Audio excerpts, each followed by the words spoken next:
A Harvard University study describes fossil fuel pollution as an invisible killer. It caused the deaths of 1 in 5 people globally in 2018.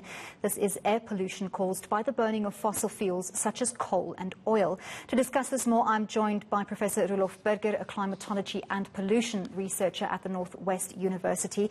Roelof, thank you very much for joining us. So this study found that China and India are the biggest culprits in terms of pollution related to fossil fuels. But in South Africa, 9.3% of deaths can be attributed to air pollution from fossil fuels. And that's about 45,000 plus people every year. That seems astounding.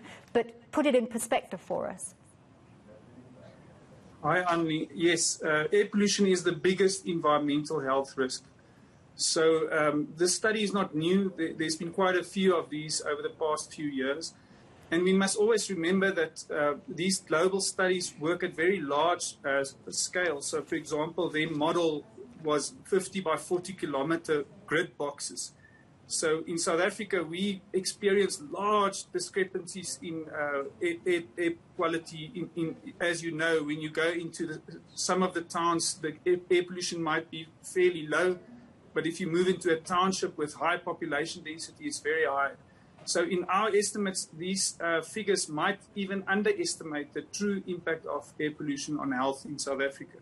And there has been a few local studies to suggest this, looking at between 3 and 4% of GDP, the total impact of air pollution on health. I suppose industries are usually seen or perceived to be the biggest culprits, but is that really the case? I mean, we have a very big mining industry and a big reliance on mining as part of our GDP in South Africa, but we can't just finger point in isolation, surely. Yes, they are also the easiest to quantify, and we have the best data for them. So when we do these theoretical studies, they invariably end up as one of the major culprits in air pollution, health-related impacts.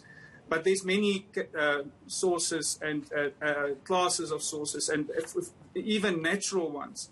And then there's lots of sources related to our human activities. And at least when we designed these industrial zones, they were placed far from people. And if we think of the power stations, the stacks are hundreds of meters high. So if you live in a particular area, the contribution of that power station or large industry to the air pollution in your area is likely fairly small, whereas the local sources mostly dominate health impacts. But if you calculate it over a national exposure, then these large pollution sources travel far, and that small impact over millions of people then adds up. But the solutions surely do not lie in only focusing on large industry.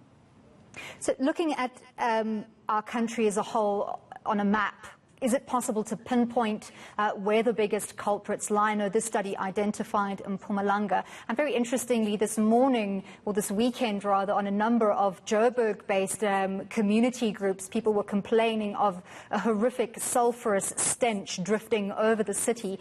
Does that tie into the study at all? Yes, you know, the money doesn't always smell nice.